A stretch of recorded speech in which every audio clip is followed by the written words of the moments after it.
अनुपमा का आज का एपिसोड एक बार फिर से तंगहाल रिश्तों, गुस्से और पारिवारिक तकरार से भरा हुआ था। शुरुआत होती है जब मोटिबा गुस्से में आकर राही की डांस एकेडमी का सामान फेंकने लगती है।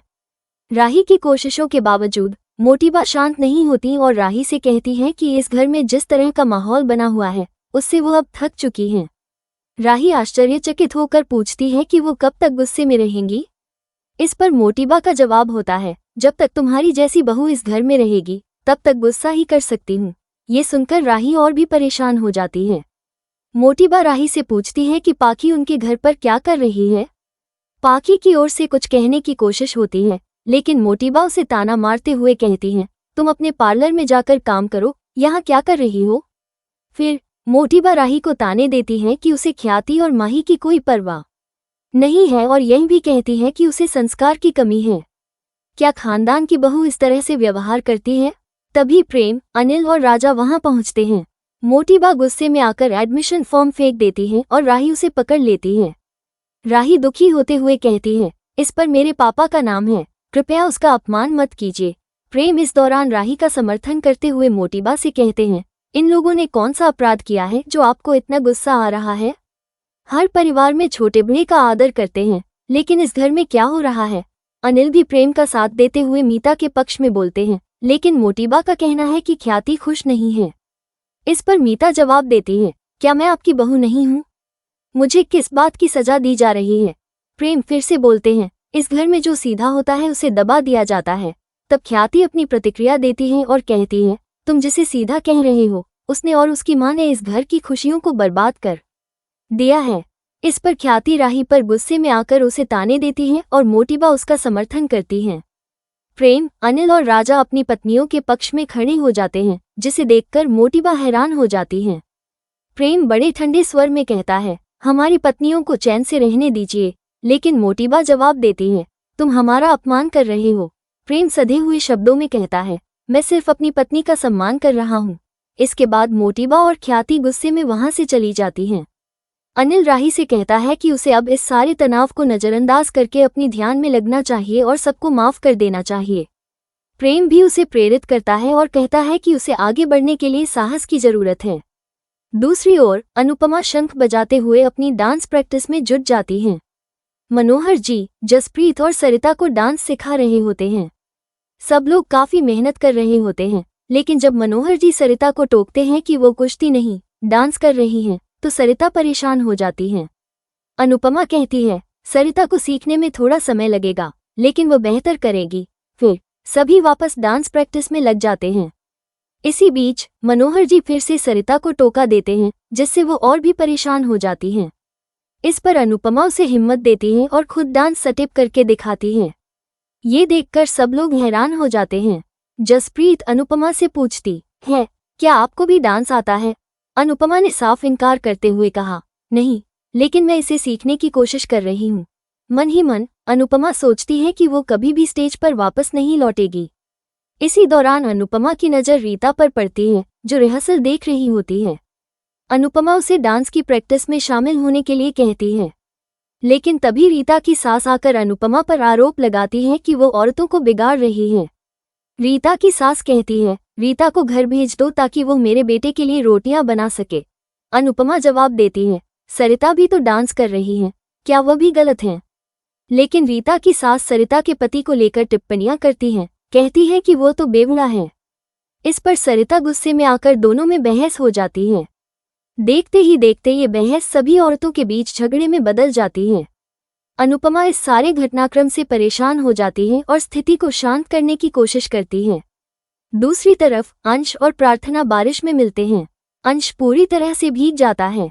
प्रार्थना चाय और पकोड़े खाने की इच्छा जाहिर करती है, लेकिन अंश कहता है, मुझे बाहर का खाना मना है, लेकिन मैं घर जाकर तुम्हारे लिए बना दूंगा। प्रार्थना रुमाल से अंश का चेहरा पोंछती है और गौतम उन्हें देख लेता है। गौतम की नज़रें दोनों पर गहरी होती हैं और वह सोचते हैं, अब इसमें कोई शक नहीं है कि यह बच्चा अंश का ही है। गौतम मन ही मन ठान लेता है कि अब वो कुछ ऐसा करेगा जिससे पराग कोठारी अपनी बेटी का चेहरा भी नहीं देखना चाहेंगे। दूसरी ओर प्रेम और राही के बीच की बातचीत एक नई दिशा लेती है। राही, जो अनुपमा से पूरी तरह अलग रहना चाहती है, प्रेम से कहती है कि उसे अनुपमा की परछाई बनने का कोई इरादा नहीं है। उसे लगता है कि अगर वो अनुपमा से जुड़ी रहेगी तो उसका अपना व्यक्तित्व छिप जाएगा। प्रेम, जो पहले से अनुपमा का समर्थन करता है, उसे समझाने की कोशिश करता है, लेकिन राही इस बात से नाखुश होती है। राही को ये भी शक होता है कि इस बीच गौतम मोटिबा से प्रार्थना और अंश की फोटो दिखाता है और कहता है कि उसकी तकदीर बुरी है कि उसने ऐसी बेवफा से शादी की। वो मोटिबा को भड़काते हुए कहता है, जब मेरे माँ बाप को पता चलेगा कि मेरी बहू की मांग में सिंदूर तो मेरे बेटे का है, लेकिन उसकी कोख में बच्चा किसी और का है, तो उन्हें कैसा लगेगा। वो आगे कहता है कि अब वो क्या कर सकता है। वो अपनी पत्नी प्रार्थना को तलाक नहीं देना चाहता, भले ही उसकी स्थिति किसी भी प्रकार की हो। गौतम अपने पाखंड को सही साबित करने के लिए अंश पर इल्जाम लगाता है। तभी राही, जो इस पूरे घटनाक्रम को देख रही होती है, आती है और कहती है, इस सब के जिम्मेदार तुम खुद हो। वह गौतम और मोटिबा को समझाते हुए कहती है कि अंश ने हमेशा प्रार्थना का ख्याल रखा है, लेकिन मर्यादा के साथ। वो जोड़ती है कि तुम दोस्ती के रिश्ते को कभी नहीं समझ सकते। इस पर मोटिबा जवाब देती है, क्या तुम उस दोस्ती की बात कर रही हो जो तुम्हारी माँ और राघव के बीच थी। राही इस पर तीखा जवाब देती है, यहाँ पर बात अंश की हो रही है और अंश गलत नहीं है, लेकिन मोटिबा इससे सहमत नहीं होती और कहती है कि अंश सही भी नहीं है। राही का गुस्सा बढ़ जाता है और वो सुझाव देती है कि अगर तुम सच जानना चाहते हो तो डीएनए टेस्ट करवा लो। ये सुनकर मोटिबा और गौतम हैरान हो जाते हैं, लेकिन मोटिबा सहमत हो जाती है। गौतम कहता है कि अगर बच्चा उसका हुआ तो बच्चा उसके पास रहेगा, और राही को इस पर हैरानी होती है।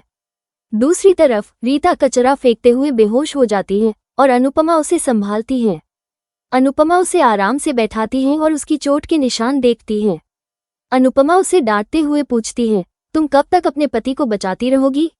रीता की आंखों में आंसू होते हैं और वह कहती है, मुझे मेरी सास मारती है, लेकिन मेरा पति कुछ नहीं करता। वो अपनी माँ के सामने कुछ भी नहीं बोल पाता, लेकिन वो बुरा नहीं है। रीता अपने गुरुजी का हवाला देते हुए कहती है कि अगर गुरुजी चाहेंगे तो वो उसके पति को हिम्मत देंगे और उसकी सास को अक्ल भी। अनुपमा उसे समझाते हुए कहती है, जब तक तुम हिम्मत नहीं करोगी तब तक भगवान भी कुछ नहीं करेंगे। रीता कहती है, तो क्या मैं अपनी सास को पुलिस के हवाले कर दूं? अनुपमा जवाब देती है, कम से कम तुम उसे पुलिस बुलाने की धमकी तो दे सकती हो। रीता कहती है, मैं ऐसा नहीं कर सकती, कम से कम मेरा पति तो अच्छा है, वो मुझे साल में एक बार घुमाने भी लेकर जाता है। अनुपमा हताश हो जाती है और कहती है, तुम अपने पति का पक्ष लेना छोड़ दो। पति का फर्ज होता है पत्नी का सम्मान करना और उसे बचाना, लेकिन रीता अपनी स्थिति से संतुष्ट होती है और कहती है, मुझे कुछ नहीं करना, मेरे गुरुजी ही सब कुछ करेंगे। ये कहकर वह चली जाती है और अनुपमा उसकी बातों से हैरान होकर सोचने लगती है कि अगर रीता को लगता है कि उसके गुरुजी ही सब कुछ सुधार देंगे तो उसे कुछ नहीं कहने का। इस एपिसोड का अंत एक दिलचस्प मोड़ पर होता है और अगले एपिसोड में हम देखेंगे कि सरिता अपने अंदर माता का रूप धारण करती है और लोगों से आशीर्वाद लेने आती है। रीता और उसकी सास भी सरिता के पास आती हैं और रीता की सास उससे पूछती है कि उसके बेटे की नौकरी कब लगेगी। सरिता उसे जवाब देती है कि बहू घर की लक्ष्मी होती है, पहले उसके सपने पूरे करो। फिर रीता को डांस करने की इजाजत मिल जाती है। दूसरी ओर मनोहर जी सभी महिलाओं से टीम का नाम तय करने के लिए कहते हैं और अनुपमा अपनी टीम का नाम डांस रानीज रखती है। इस प्रकार एपिसोड खत्म होता है और दर्शकों से कमेंट करने और चैनल को लाइक और सब्सक्राइब करने का आग्रह किया जाता है। इस पूरे एपिसोड में रिश्तों की उलझन और परिवारों के भीतर की खींचतान नजर आती है।